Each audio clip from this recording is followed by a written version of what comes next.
मेरा नाम डॉक्टर नदीम सजाद राजा है। मैं अपने YouTube चैनल से आपसे मुखातब हूँ। अगर आपने मेरा YouTube चैनल डॉक्टर राजा नदीम सजाद ऑफिशियल अभी तक सब्सक्राइब नहीं किया तो इसको सब्सक्राइब करें और बेल आइकन के बटन को दबाएं ताकि मेरी हर नई आने वाली वीडियो आप तक पहुँचती रहे। आज इंतहाई दो आम सवाल जो हमारे खित्ते में नए वाक़यात रूनुमा हो रहे हैं। सबसे पहली बात आपको मैं बताऊं कि कुछ अर्सा कबल सऊदी अरब ने 20 रियाल का एक नोट निकाला था, उसको मार्केट में लेके आए थे, जिसके ऊपर उन्होंने कश्मीर को एक ख़ुद मुख्तार मुल्क ज़ाहिर किया हुआ था। उसमें ज़ाहिर है उन्होंने इंडिया को भी नज़रअंदाज कर दिया, पाकिस्तान को भी जो उनका पुराना एक पार्टनर है। हमारे उनके साथ और भी बहुत ज़्यादा रिश्ते हैं, इस्लामी रिश्ता है, अख़ुवत का रिश्ता है। और उन्होंने हमारे जज्बात की कोई कदर नहीं की। इंडिया जहाँ उनके माली मफाद वाबस्ता हैं उनके भी कोई कदर नहीं की। तो अब इंडिया ने यह किया कि अपने सफारती ज़राए इस्तेमाल करते हुए उनको मजबूर किया कि वो इस नोट को मनसूख करें, और अब वो मनसूख करने जा रहे हैं। और जहाँ तक सुना है ये बहुत एक धमाका खेज़ खबर है पाकिस्तान के लिए कि वो अब उस जो है नोट के ऊपर जो ख़त्म करके नया नोट जो लाएंगे या जो भी करेंगे उसमें कश्मीर को इंडिया का हिस्सा दिखाएंगे। हमारी कश्मीर के साथ वाबस्तगी सपोर्ट किसी से ढकी छुपी नहीं है। इंडिया के साथ हमारी बेशुमार जंगें हो चुकी हैं कश्मीर की वजह से। सऊदी अरब ने हमें बहुत सारे महाज़ों पर मायूस किया कश्मीर के मसले में ख़ास तौर पर, जिसकी वजह से हमारी हुकूमतों ने जो हमारे सरकारी अहदेदारान हैं उन्होंने इस सऊदी अरब को तनकीद का निशाना भी बनाया, जिसकी वजह से सऊदी अरब के साथ हमारे तल्लुकात जो सबसे निचली सतह पे हैं आज तक वो पहुंच चुके हैं।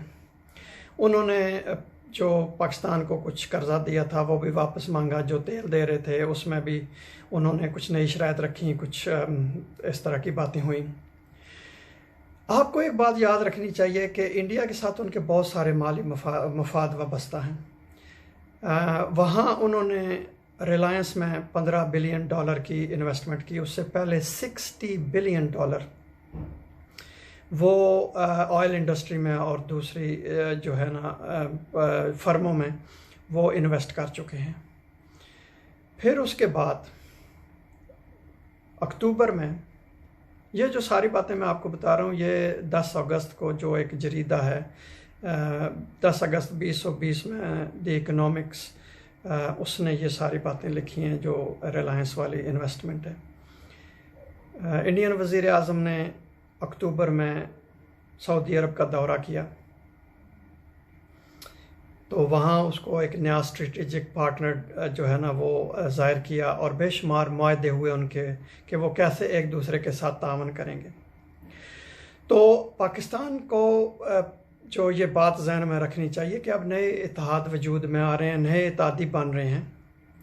उसके बाद एक और जो धमाका खेज़ खबर जो आज सारे मीडिया पे है कि इसराइल के वज़ीर आज़म ने सऊदी अरब का दौरा किया है। अमेरिकन वज़ीर ख़ारजा की मौजूदगी में उनकी आपस में बातचीत हुई है।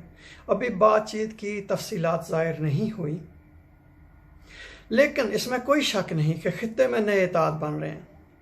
अब पाकिस्तान को भी अपनी ख़ारजा पॉलिसी पर नज़रसानी करनी चाहिए, उसको मजबूत करना चाहिए, इस महाज पर ज़्यादा सरगर्म अमल होना चाहिए और अपने भी नए इत्तेहादी तलाश करने चाहिए ताकि हम क्योंकि हमारी जो पोजीशन है ख़ित्ते में वो बहुत आम है।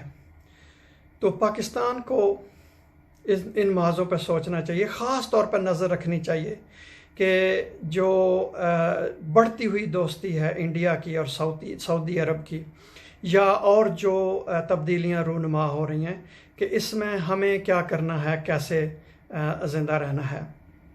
और इसमें कोई शक नहीं कि हमारा जो दफ़ा है वो बहुत मजबूत होना चाहिए, क्योंकि ये जितनी तब्दीलियाँ हो रही हैं हो सकता है कि पाकिस्तान एक एटमी क़ुव्वत है उसको ये नुकसान पहुँचाएँ, तो हमें बड़ा चौकन्ना होगा।